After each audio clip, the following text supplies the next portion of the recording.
Meu nome é Gabriel. E eu vou falar para vocês um pouco da história de um projeto que, de certa maneira, mudou a minha vida.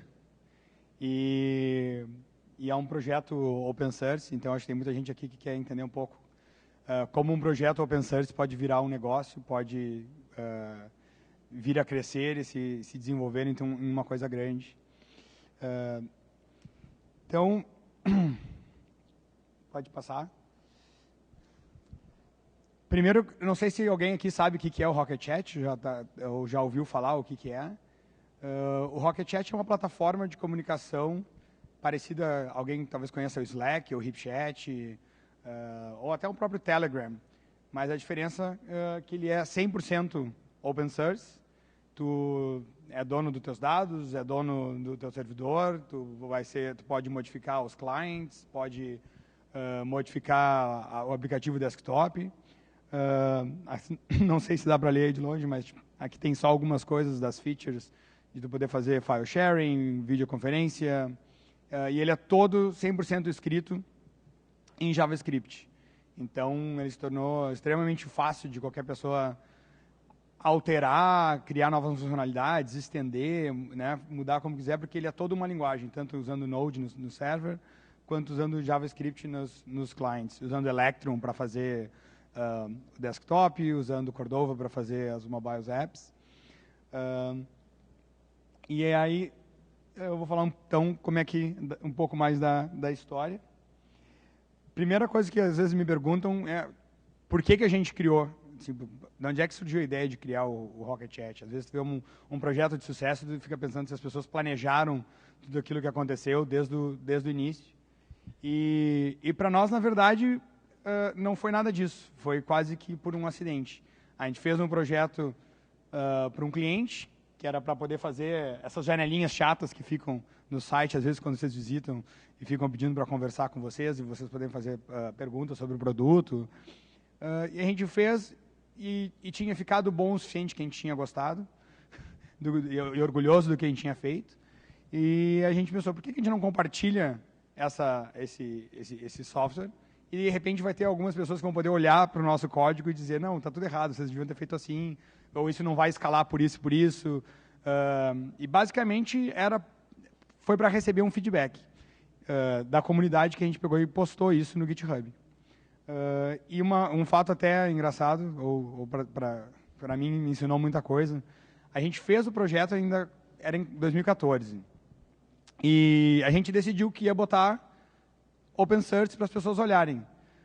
Só que isso exige um esforço, tu criar alguma coisa que tu fez para ti ou fez para um cliente, e tu entende como aquilo funciona, e tu pensar, tá, agora, para as outras pessoas poderem olhar esse código, usar, instalar, existe mais quase 30% de trabalho em tornar aquilo algo que outras pessoas conseguem fazer uso e vão poder utilizar. Então a gente foi deixando, e se passaram quase 6 meses que o projeto que a gente tinha decidido que ia tornar open source e não tinha encontrado tempo, porque sempre tinha alguma coisa mais importante para fazer. E aí, de repente, alguém, numa das comunidades que a gente, de JavaScript que a gente participa, alguém postou um projeto parecido com o nosso, mas muito mais incipiente. E a reação que teve da comunidade foi que, assim, aquele e-mail que um cara lá da Áustria mandou, daqui a pouco toda a comunidade tinha mais 500 e-mails de pessoas querendo ajudar ele a fazer aquele projeto. E a gente olhou e disse, não acredito, a gente tem um projeto que é 10 vezes mais avançado, a gente já resolveu milhões de problemas que ele nem sonha que vai ter para poder fazer uma ferramenta de chat que nem ele está se propondo. Tudo pronto, e aí, por a gente não ter tomado a iniciativa, alguém vai lá e vai fazer um projeto e vai conseguir pegar a comunidade e criar um momento.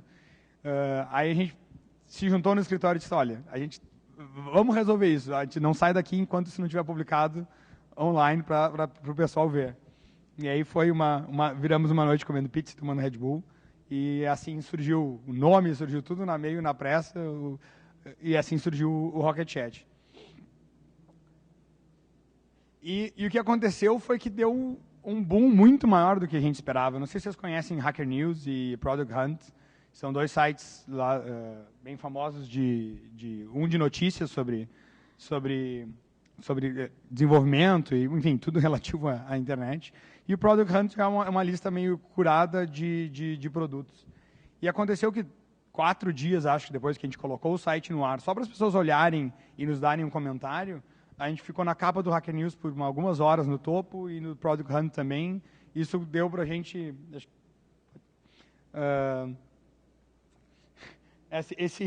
esse pico de usuários. Então, foi assim, em questão de 2 dias, deu 30 mil page views. Ou seja, deu 10 mil usuários diferentes acessando. Era quase tudo do Vale do Silício. E, apesar do sistema ser só um demo, um alpha para mostrar, o feedback foi excelente. As pessoas falando, nossa, realmente, acho que o mundo precisa disso, vocês têm que continuar, façam esse projeto. E daqui a pouco começaram a fazer downloads, e a gente logo passou a ser um dos trending repositories da semana no GitHub, e ficou lá por algumas semanas. E apareceu no Stack Share, apareceu no clique, virou um feature button do Heroku, e ficou quase 6 meses como um dos feature buttons do Heroku para as pessoas fazerem um quick deploy. E foi uma experiência incrível, que a gente viu, olha, a gente fez alguma coisa que a gente estava deixando na gaveta por preguiça, e aí tu vê o que pode acontecer quando tu expõe uma ideia, alguma coisa que tu fez, que tu te orgulha para o mundo, e pedindo colaboração e oferecendo aquilo de uma maneira aberta. E aí a gente viu o poder que tem o open source. Se a gente fosse tentar pagar para ter esse tipo de publicidade, a gente jamais teria conseguido, seria algo, um preço exorbitante. Aqui até tem alguns slides que eu deixei, já que a gente vai compartilhar a palestra depois, que são mais técnicos. E foi de uma outra palestra que eu tinha dado, quase um ano atrás, quando o projeto começou. E aí explicava alguns dos problemas, que quando veio essas 10 mil pessoas no site e começaram a utilizar, o nosso servidor começou a cair, porque as pessoas tentavam entrar no servidor de chat, e a gente tinha testado com 20, 30, 100 usuários, e não com 1000 usuários de uma vez só. Então, então a gente viu que assim, as coisas que a gente tinha criado, a tecnologia que a gente tinha usado, era muito poderosa, porque permitiu a gente criar esse chat, mas, na verdade, era uma tecnologia que, se tu não utilizasse da maneira certa, ela realmente não escalava.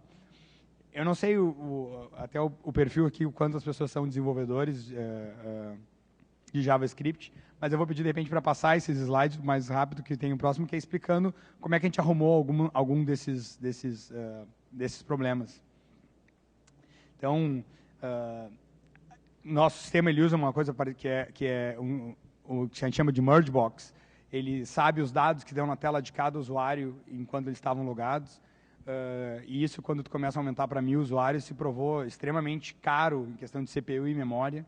Então, algo que no início tornou muito fácil para a gente mudar o status, a lista de usuário, a lista de salas na interface de cada usuário. Quando tu passa a ter uma escala maior, se tornou totalmente impossível. Então, uma das primeiras coisas que a gente fez foi tirar esse merge box, esse lado do server que sabia isso de core, e começar a mudar a maneira como os dados são publicados. A parte de renderização também, a gente viu que a maneira que a gente fazia, e se alguém aqui um dia usa Meteor, ou conhece Handlebars, ou Blaze, que é o engine, a maneira como ele atrela cada informação que está na tela com a função que computou aquele dado, e mantém todas essas funções em memória, para, se cada dado mudar, ele saber como é que ele muda de maneira reativa na tela o dado, né, uma lista ou as mensagens. Também se tornou totalmente caro, e na questão daí no próprio browser, não era nem no server. E aí começou a acontecer que cada clique ou cada coisa que tu fazia começava a dar mais de 1 segundo para o browser te dar aquela resposta, e se tornou... e as pessoas logo viram que começou a ficar insuportável de usar o sistema. E outra coisa, quando tu faz um aplicativo de uma página só, e ele começa a crescer realmente o HTML, a ter múltiplas e múltiplas páginas que podia estar assistindo e trocando sobre elas. O DOM começa a ficar gigante e aí não tem browser que aguente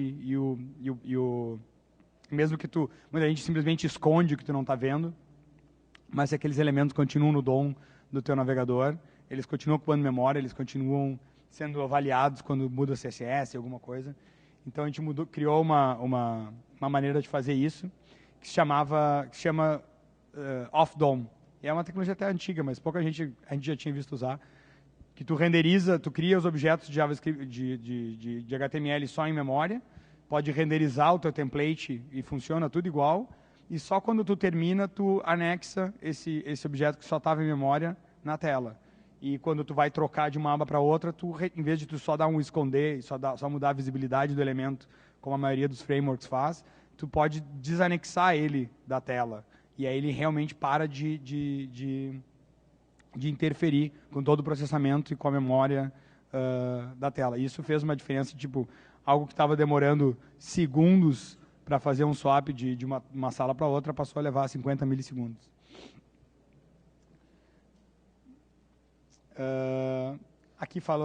Aqui daí até explicando sobre a granularidade. De novo, é bem específico do framework que a gente usa.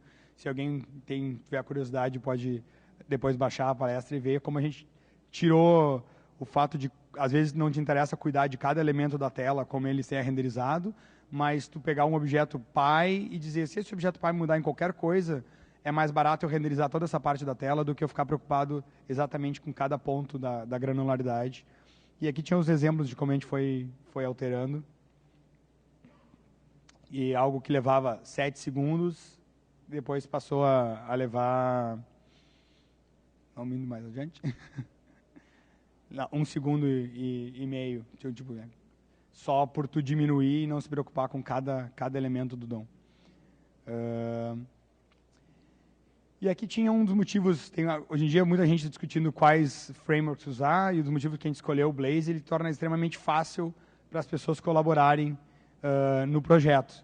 E isso é o que deu muito momento ao projeto, porque a gente tem hoje mais de 250 colaboradores espalhados nos diversos projetos que a gente tem no GitHub, e o que as pessoas sempre falam assim, poxa, nunca vi um projeto tão fácil de eu participar, de eu olhar o código, entender o que está acontecendo no servidor, entender o que está acontecendo no client, entender o que está acontecendo nos templates, e poder alterar, customizar e fazer algo funcionar. Num projeto da complexidade que tem e o que ele faz, que não é uma ferramenta simples, mas a maneira como ela é construída ajudou muito a comunidade a participar. E a comunidade foi uma das coisas mais incríveis que eu já vi acontecer. E o quanto as pessoas, quando vem uma ferramenta que elas querem utilizar, que ajuda elas, o quanto elas estão dispostas a ajudar de volta e a contribuir, resolver e desenvolver features.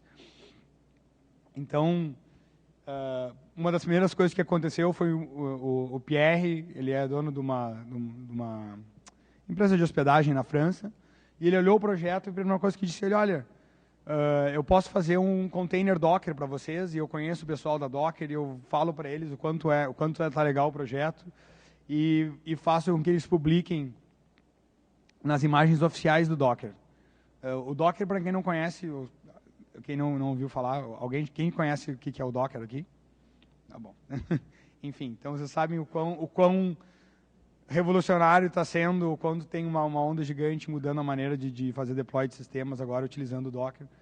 E a gente foi a primeira ferramenta de chat que se tornou parte oficial do Docker, e vocês vão ver até como uma coisa que aconteceu lá no início, hoje o quanto nos ajuda e quanto mudou toda a maneira que a gente faz, é simplesmente porque o Pierre decidiu colaborar e nos ajudar a entrar no mundo Docker.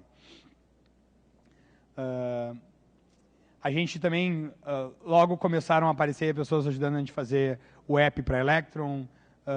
Aí o próprio pessoal da Electron achou muito legal que tá um app de chat feito open source, usando o sistema deles, e aí publicou um link para o nosso sistema logo na capa do Electron.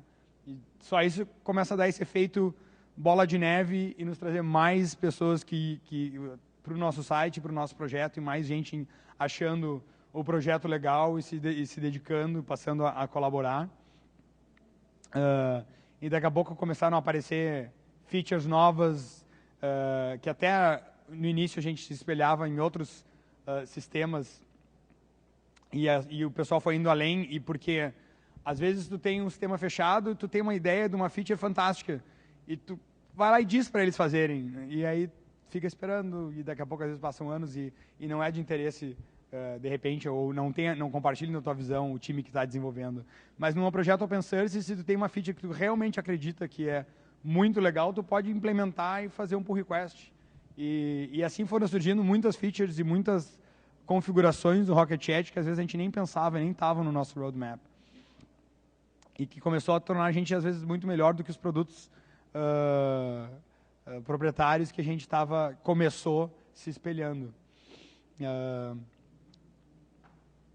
E aí logo apareceram pessoas para ajudar a gente a fazer os mobile apps, né, usando o Cordova, já que era tudo em JavaScript.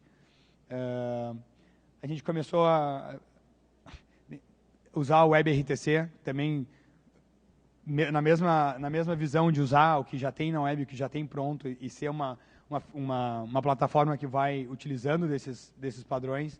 A gente criou uma parte de áudio e vídeo, e logo também a comunidade e outras empresas começaram a surgir para nos ajudar. Hoje em dia, até a versão que a gente tem, alguém aqui conhece a plataforma Jitsi, de videoconferência? Chegou a um ponto que a própria Jitsi, a gente foi até encontrar eles lá no escritório deles em Austin, ofereceu e dizer, olha, a gente achou demais o projeto de vocês, a gente vai ajudar vocês a construir e integrar o sistema de vocês com o nosso Video Bridge, em vez de fazer só peer-to-peer. Então, é um efeito bola de neve muito incrível, que quando tu está aberto, receptivo à comunidade colaborar com o teu projeto, e as pessoas se sentem confortáveis e sentem que tu como eu vou dizer, realmente receptivo, e não... A gente já viu muito projeto que às vezes as pessoas perderam horas fazendo um PR, fazendo uma contribuição, e tu vê que houve um esforço enorme, e daqui a pouco a pessoa vai lá e faz um pull request, dizendo, olha, fiz toda essa feature, e aí tu vê que os mantenedores, ou vai lá simplesmente diz não, acho que é assim, e sejam, às vezes até mal educados na maneira e não reconhecer o quanto as pessoas às vezes estão tentando colaborar. Isso é uma das coisas que a gente mais se preocupa, em fazer a comunidade se sinta bem recebida e dona do projeto também. Então, deixa eu ver o que mais tinha. Uma outra parte, que isso foi até o pessoal do próprio GitHub, que começou a ajudar a gente a desenvolver, fazer um adaptador para o Robot, e aí tu poder ter vários bots, ou bots escritos no framework do Robot, que se integram a muitos outros chats, poderem se integrar ao nosso. Então, às vezes, você vê, o próprio pessoal do Robot olhou e disse, legal, primeiro um chat open source que a gente que pode virar referência de implementação do Robot. E aí nos ajudaram a fazer, e aí a gente, com a ideia, foi até um passo além, onde a gente pegou o framework do Robot e botou ele embedded no próprio Rocket Chat.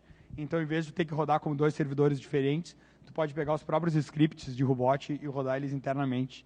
E isso nenhuma outra plataforma de chat consegue fazer.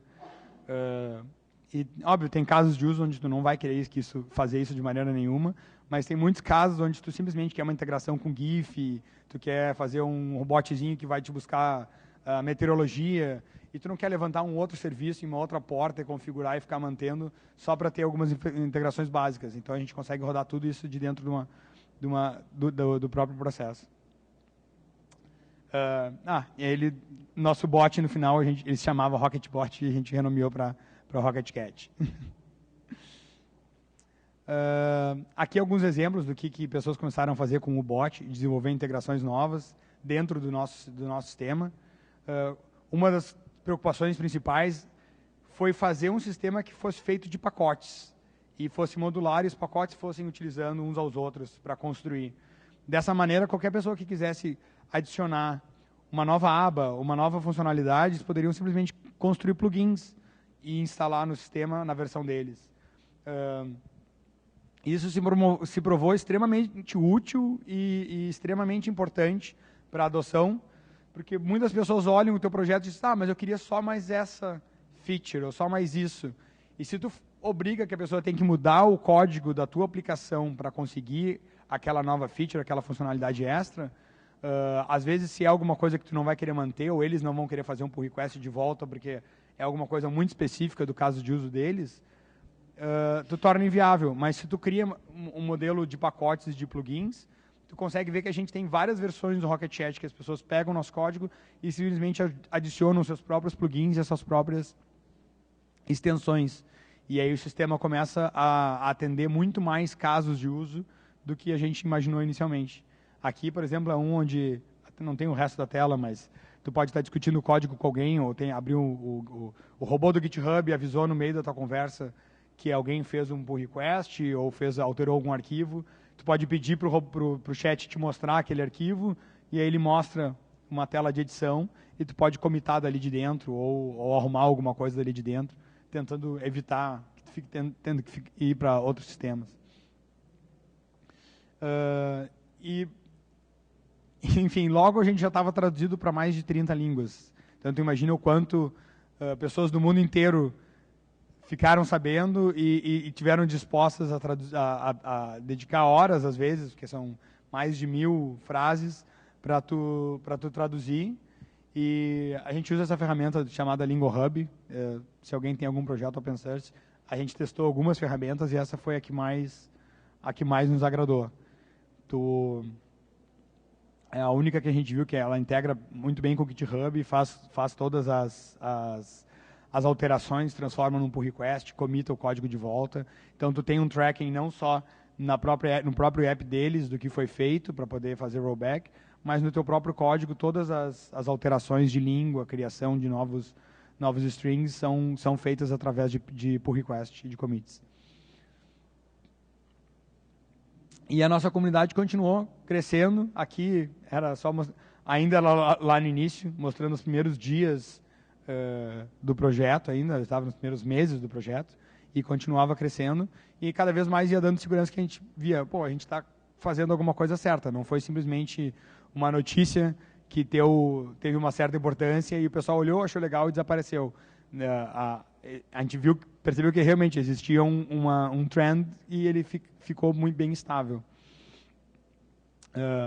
Logo a gente começou a ficar sabendo de sites, né, às vezes tinha o próprio pessoal, em um dos estados, o pessoal que estava fazendo a campanha do Bernie Sanders, a Agência Espacial Brasileira começou a utilizar para fazer discussões dos engenheiros deles, a Federal de Santa Catarina começou a utilizar para fazer os alunos de EAD para trocarem experiências e poderem conversar sobre a matéria. Enfim, começou a aparecer. Hoje, esses são os que começaram, mas hoje já tem mais de 30 mil servidores instalados. E eles têm uma funcionalidade, eles até reportam para a gente um ping para a gente poder continuar essa contagem. Óbvio, tu pode ir lá desligar esse ping, mas é uma das maneiras que a gente começa a ver o tipo de utilização e onde é que está se espalhando a ferramenta. Então, nos ajuda até a planejar onde é que a gente tem que línguas focar e colaboradores procurar. Então, tudo isso foi para dizer que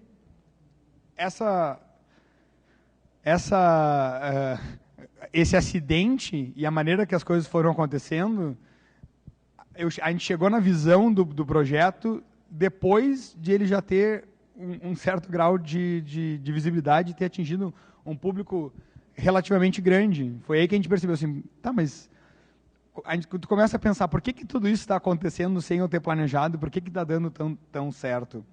E foi quando eu estava lá em São Francisco discutindo com outras pessoas de outros projetos que caiu a ficha, assim, as pessoas perguntavam, como é que tu resume a visão que tu tem para esse projeto? E aí a gente disse que, olha, eu acho que esse projeto vai ser o WordPress dos chats. CMS por aí é o que não falta. Né? Tem uns escritos em linguagens, às vezes, até muito melhores do que o WordPress, a arquitetura é muito melhor que o WordPress, mais funcionalidades, mas tem algumas features do WordPress que tornaram ele responsável por, eles dizem até 25% dos sites da internet serem feitos em WordPress. E aí eu comecei a pensar e comparar o WordPress com o Rocket Chat. Então a gente viu, eles têm uma licença aberta, né, a GPL, qualquer um pode hospedar, tu não tem que se preocupar com nada. O PHP é uma linguagem extremamente popular, realmente fácil de tu achar e de aprender. Muito fácil de tu fazer o deploy para algum servidor.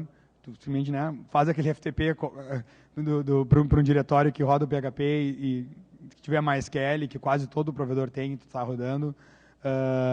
Realmente fácil de estender com plugins.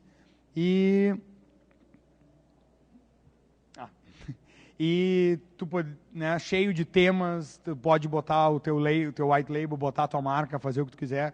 Nada te prendendo.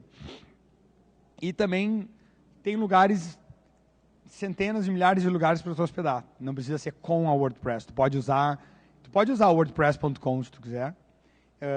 Então eles têm um nível, algo que seta pelo menos o mínimo de um serviço, que é a própria WordPress.com, de como deve ser uma hospedagem. E a gente começou a pensar, a gente adotou a licença MIT, que para mim, ou para os usuários, é ainda melhor do que um GPL, porque realmente as pessoas podem fazer até produtos comerciais com isso, sair usando, e não nos devem nada. A gente também, tu hospeda, tu é dono dos teus dados, tu é dono das tuas conversas. O JavaScript está se tornando uma linguagem muito mais popular até do que o PHP. É a linguagem que mais cresce e se olhar o número de projetos no GitHub, número de tags no Stack Overflow, enfim, qualquer número que tu usar hoje, tu vai ver que o JavaScript é a linguagem mais popular. Os containers, não é tão fácil fazer um deploy de um projeto em Node quanto é fazer de um PHP. Isso a gente viu que muita gente às vezes sofre, mas no momento que a gente começou a colocar em containers, a versão já compilada e as pessoas poderem baixar o container, a gente viu que isso tornou ainda mais fácil das pessoas fazerem deploy do que o PHP, porque elas podiam escalar. E o que tem agora de nuvens especializadas em Docker, tu pode fazer um deploy direto lá no Google Cloud Engine ou na Amazon. A Rackspace agora tem serviço para isso. Está se tornando que o ecossistema, as pessoas perguntam, quase que se tornando a unidade de aplicação um container Docker. Então, vai se tornar mais fácil do que um PHP. A gente criou também e utiliza esse packaging system para poder criar esses plugins e extensões desde o início. A gente está cada vez mais utilizando, até movendo para usar o NPM para isso, que é o gerenciador de pacotes do JavaScript, e tu poder até instalar em tempo de execução, não ter que parar a tua aplicação, instalar os pacotes e rodar de novo. Também tu vai no próprio painel do Rocket Chat, bota a tua marca, pode configurar para ter a cara da tua empresa, da tua organização, da tua comunidade, criar temas, mudar as cores, e a gente começou a pensar, nós também precisamos criar alguma oferta de hosting que nem a WordPress tem. E a gente criou essa opção e hoje está em beta. Até depois eu mando o link para quem quiser, por exemplo, ter o seu próprio Rocket Chat. Em apenas alguns segundos, tu pode só ir nesse link e sair utilizando. Então, essa foi basicamente, até com algumas coisas atualizadas, era o conteúdo da palestra, que há quase um ano atrás, quando a gente fez o projeto, em setembro de 2015, convidaram para mim ir para São Francisco e fazer. E foi quando aconteceu esse monte de coisa que meio que mudou a vida, mudou o projeto, o foco da empresa como um todo, mudou as portas que abriu, as pessoas que começaram a conversar com a gente. Foi uma mudança grande. E naquela época eu terminei a palestra dizendo isso, tipo, que a gente estava tentando trazer mais pessoas para o projeto, porque o projeto não é nada sem a comunidade. E a gente queria que as pessoas nos ajudassem a continuar desenvolvendo, porque a gente entendia o papel que isso ia ter em ter uma opção open source na comunicação das pessoas, em elas não dependerem de um WhatsApp, ou dependerem no Facebook, ou dependerem no Slack, ou dependerem de uma empresa para ter uma ferramenta de colaboração boa. Então, onde que a gente está hoje? Eu peguei algumas telas só para mostrar o resultado desde setembro até aqui, tipo, para mostrar que os trends continuaram, né? O número de estrelas no GitHub continuou subindo, continuou cada vez mais gostando do projeto. Isso eu tirei ontem, hoje eu acho que já está em 8 mil estrelas. Quantidade de pessoas vindo do nosso site por semana, hoje já ultrapassou aquele boom inicial que a gente tinha tido por causa do Hacker News e do Product Hunt, mesmo agora sem a gente fazer propaganda nenhuma, só pelo número de links e blogs e pessoas que utilizam e recomendam a nossa ferramenta. Né, isso era só o gráfico do Alexa, em quão logo a gente agora, né, o site número 7, 8 mil no mundo. Aqui o número de servidores sendo instalados por semana. Também uma tendência que se confirmou. A gente tem até um período aqui que tem um degrau, que foi que a gente esqueceu o nosso coletor de estatística desligado e a gente ficou uma semana sem coletar os novos servidores.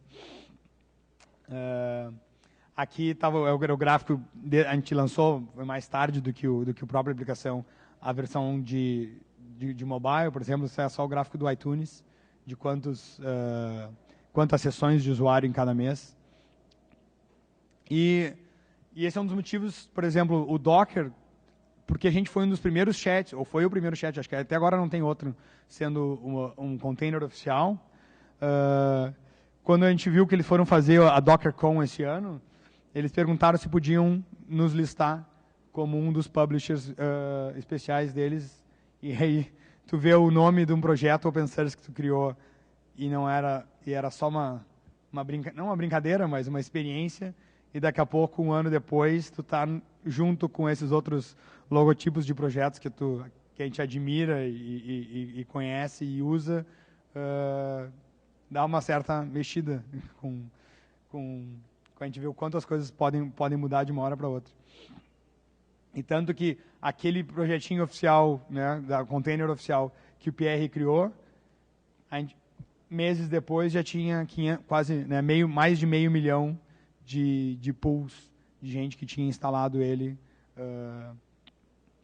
nas suas infraestruturas. E o que a gente criou, a verdade, o nosso ficou em 100 mil, ele tem um pouco mais de 100 mil, mas para tu ver como ter criado um projeto oficial e estar no catálogo oficial, fez uma diferença para o nosso projeto. E aí a gente vê até palestra, por exemplo, isso aqui foi 2 semanas atrás, o pessoal da IBM fazendo uma demonstração sobre como fazer DevOps, ChatOps, e o sistema que eles estavam usando para demonstração era utilizando o Robot com Rocket Chat. E aí, às vezes se pergunta, tá, mas como é que você se mantém? Onde é que vocês tiram dinheiro hoje para manter o projeto? Quem é que paga as contas? E onde é que, né? Por que o projeto não morreu? E até uma preocupação das pessoas que começam a usar é porque elas querem saber que o projeto não vai morrer. E querem ter certeza que a gente vai estar aqui daqui a alguns meses ou anos, né? Então, hoje, a maior parte da renda, a gente ainda não cobre todos os custos. Tem que sempre investir um pouco em cima, porque a gente tem mais envolvimento, a gente faz muitas funcionalidades que ninguém paga. Mas tem muita empresa de fora que paga para a gente fazer desenvolvimento de funcionalidades, ou até para corrigir bug. O que já teve de empresa que olhou e disse, tem esse bug aqui que me incomoda muito. A gente diz, se a gente tivesse mais tempo, dinheiro, a gente poderia resolver, mas às vezes a gente tem que ficar fazendo outras coisas. Aí os caras, então eu vou mandar $15 mil, vocês dá uma semana, 2 de desenvolvimento do time de vocês arrumam a minha lista, aí os caras fazem uma lista de bugs que eles têm no GitHub, digo, quero que vocês deem prioridade para essa lista. E tem muito do desenvolvimento que já foi feito assim, com empresas de fora simplesmente dizendo, eu uso o sistema de vocês, me economiza muito dinheiro, então eu estou disposto a pagar. Isso não aconteceu ainda com empresa brasileira, acho que não é uma cultura tão forte aqui, mas na Alemanha já teve várias empresas que têm já uma cultura mais forte de ajudar um projeto open source. Tomara que mude aqui, né? Mas white label, tem muita empresa que vem e diz, acho o máximo o sistema de vocês, quero usar para os meus clientes, mas eu não estou com tempo para aprender a botar o meu branding. Vocês botam o branding para mim e publicam os apps, e aí a gente faz um pacote onde a gente publica os apps na App Store para eles, customiza as aplicações, enfim. E isso é uma das maneiras que a gente ganha dinheiro. E, às vezes, pessoas pedem para criar integração para eles. Por exemplo, uma empresa, né, pagou para a gente criar integração com o Twilio, outra empresa pagou para a gente criar alguns tipos de autenticação, enfim. E pessoas que precisam do sistema e falta alguma integração pagam para a gente fazer. E o mais incrível até agora é que tudo que pediram para a gente fazer, ninguém se importou que aquilo fosse parar de volta no código open source. Ninguém falou assim, não, estou pagando isso, mas isso vai ser, vocês façam para mim, porque eu quero ter isso. Não, todo mundo, até as empresas eram assim, vocês vão botar isso de volta no projeto, porque eles veem uma maneira que o projeto vai ficar melhor, vai crescer melhor, e aquele código vai ser mantido e testado. A gente teve uma empresa chamada Movie Pilot, que fez projeto com a gente, por exemplo. Eles fizeram um monte de customização de design, e uma das maiores preocupações deles é que tudo que eles tenham feito, eles consigam fazer push de volta para a gente. Porque eles sabem que a gente continua, tem empresa de segurança que usa o chat e ficam fazendo auditoria de segurança, e aí mandam para a gente os PRs ou os relatórios. E qualquer pessoa que pegou o chat num momento, fez um fork, e simplesmente fez o fork e foi se distanciando do projeto principal, vai perder essas melhorias, vai perder o que a gente arruma de performance. A gente tem agora, por exemplo, na próxima versão, tem uma mudança de performance que vai mudar alguns métodos, a performance em até 100 vezes na hora de mandar a mensagem. E se essas pessoas saírem do projeto, se distanciar e fizerem um fork, elas vão perder tudo isso. Então, tem empresas que vêm e digam, olha, eu vou fazer um projeto baseado no projeto de vocês, mas eu estou disposto a pagar vocês para me ajudarem a manter o meu projeto compatível com o repositório de vocês para sempre. Porque eu sei que eu vou perder, eu vou gastar mais, até 50% mais agora para fazer o meu projeto, mas esse dinheiro vai ser uma economia gigante no longo prazo, que eu não vou mais ter que ficar fazendo merge. E aí as pessoas perguntam, mas isso não é uma coisa escalável, tu vender desenvolvimento, vender suporte, vender... Então, a gente sabe onde a gente quer ir. Isso é o que paga a empresa hoje, mas o que a gente quer fazer? A gente criou agora uma empresa dedicada para o Rocket Chat. Ela se tornou uma empresa, tem agora escritório nos Estados Unidos, tem colaboradores sendo pago agora, vai ter em quase todos os continentes. O projeto realmente começou a tomar uma dimensão séria. A gente começou a se preocupar em coisas que escalam, então poder oferecer o serviço de hospedagem, assim como o WordPress oferece. Tu vai no Rocket Chat, no nosso site, /deploy, e aí tu só preenche teus dados, e em 10 segundos a gente tem um container configurado para a tua empresa rodando, utilizando replicação de dados, toda a parte de segurança e de backups que precisa ser feita, tudo isso em 10 segundos, tudo está customizado e rodando para ti. A gente começou a pensar que ele tem que ser mais do que simplesmente o chat todo pronto, mas ser uma plataforma que as pessoas podem fazer o deploy em qualquer sistema, em qualquer lugar. Hoje já tem mais de 20 serviços cloud, que nem a DigitalOcean, tem a Heroku, ou a Amazon, que tem imagens prontas para tu fazer deploy do Rocket Chat,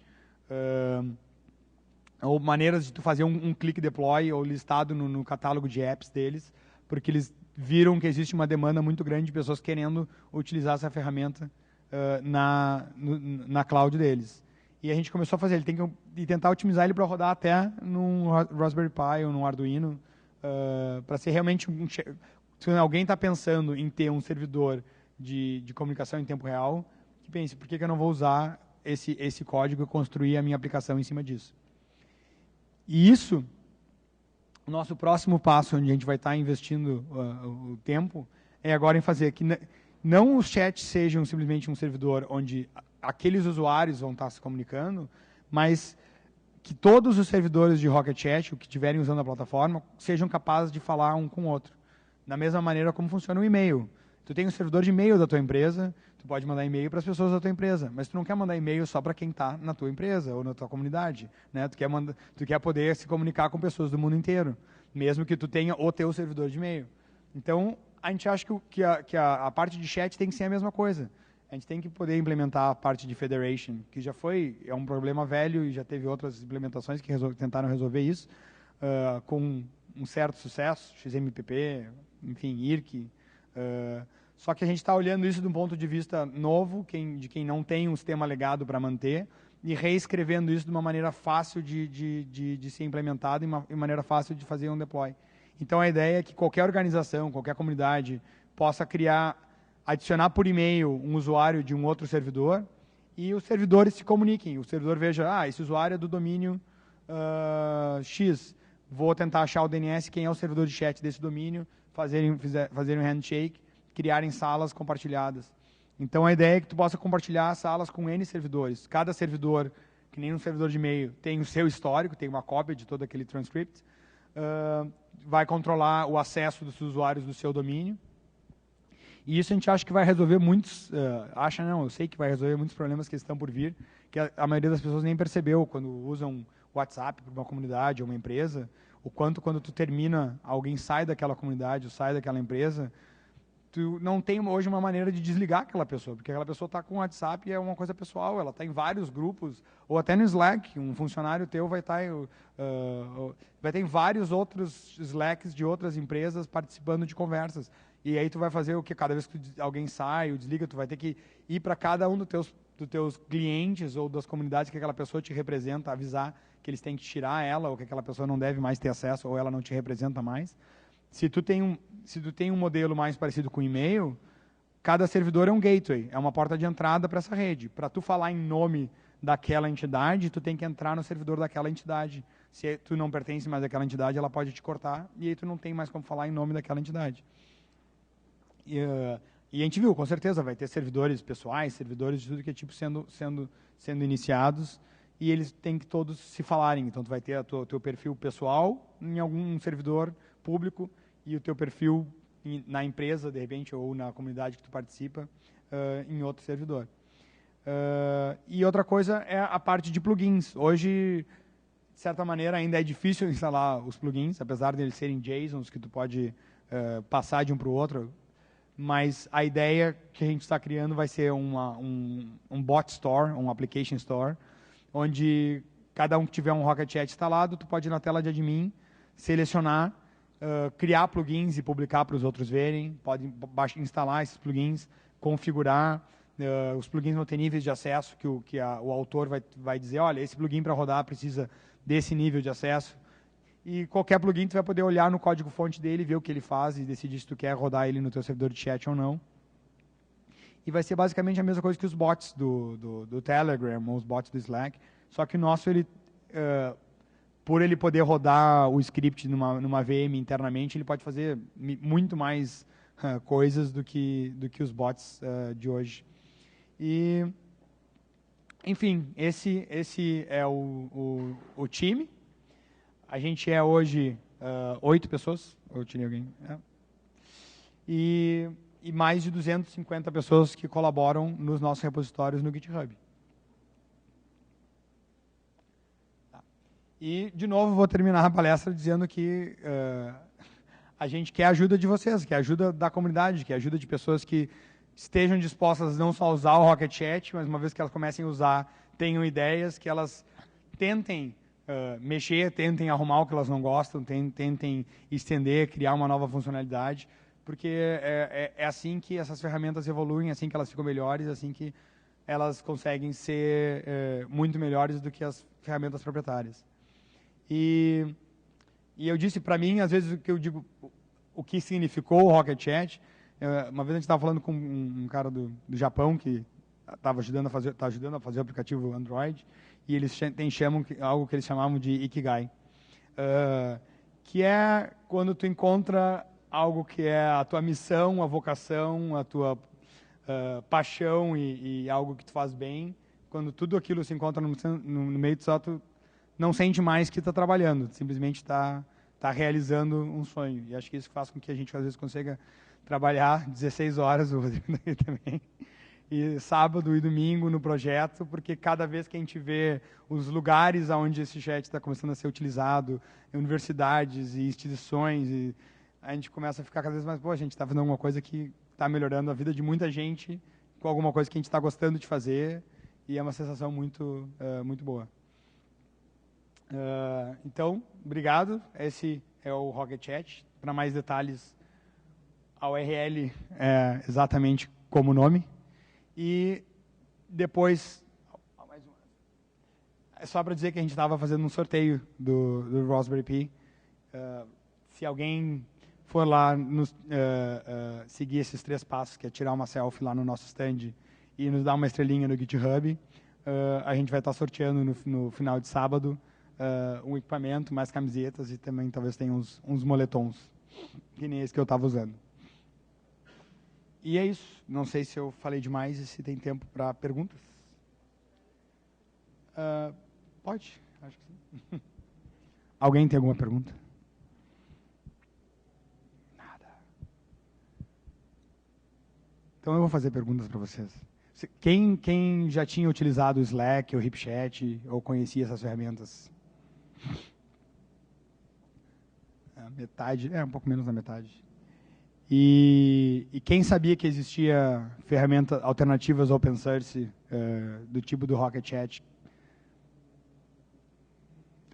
Menor. E quem aqui já usou o Rocket Chat?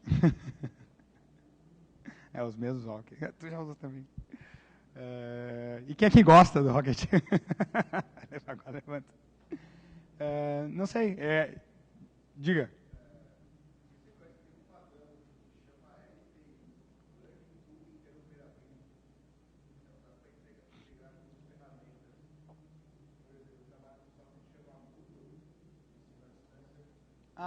Já falaram sobre isso.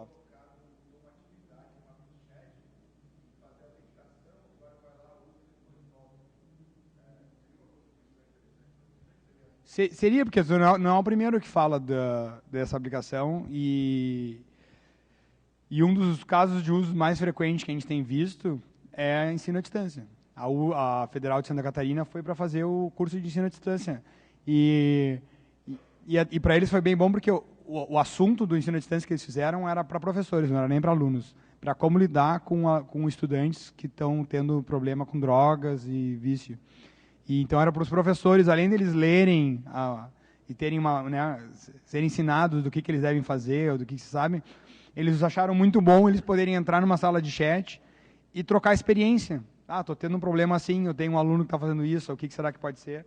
E eles poderem trocar essa experiência foi tão válido quanto o conteúdo do curso. E isso se aplica, acho que, para muitos outros matérias ou assuntos, onde às vezes tu poder trocar uma experiência com alguém que está fazendo ou está aprendendo a mesma coisa que tu, é importante. Então, para nós seria uma contribuição, com certeza, válida e importante. Como eu disse, a gente adora contribuições. Mais alguma pergunta? Podem fazer. Eu não sei se ele tinha levantado a mão. Não. Tá, desculpa. Obrigado. E é um projeto, às vezes a gente está ali no stand e as pessoas perguntam assim, mas você começou aonde? A empresa fica lá nos Estados Unidos? A gente, não, é uma empresa aqui de Porto Alegre, faz um ano que a gente botou no ar, e às vezes as pessoas não têm a expectativa de que o pessoal daqui pode, que a gente pode fazer alguma coisa quando se empenha e gosta, a gente faça alguma coisa de qualidade e que tenha sucesso. Mas a gente é capaz. E é engraçado, porque os nossos colaboradores de fora começaram a ver Porto Alegre e eles acham que aqui existe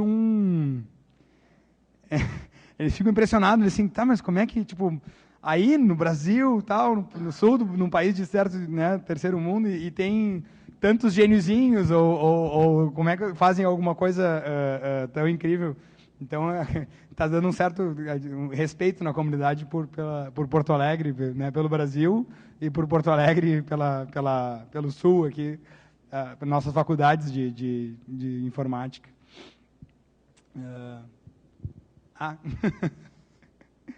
Pode participar remotamente, o Cristiano, do concurso.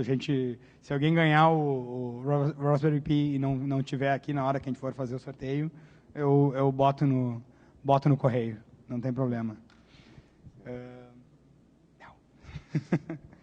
Então tá, pessoal. Bom, era isso. Eu falei bastante. Espero que alguma coisa tenha sido útil. Abraço.